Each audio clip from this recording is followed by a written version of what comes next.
Once you have your headlamps installed, there's one last step. This is on the back of the assembly. As you can see, there's a lamp right there.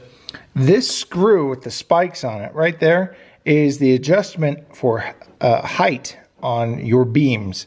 So when I put these in, I just took it for a test drive without adjusting these, and one of them was shining really low down to the ground. The other one was shining up in the trees. It was hilarious. So if you turn it left, it will come out like this, and that will raise it. If you turn it to the right, all the way down, it will lower the beam.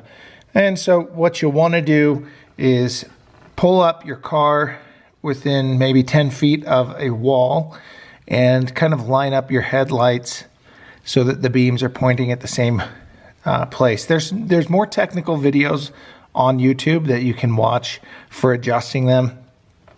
But basically that's what you do. Those are the screws that you adjust, and it is a 10 millimeter socket that you will need on this screw.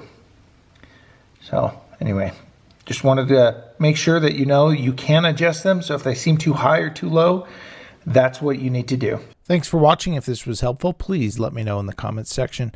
And if you want more car repairs, tips, tricks, videos, click subscribe, and don't forget to ring the bell. Thanks for watching. Have a great day.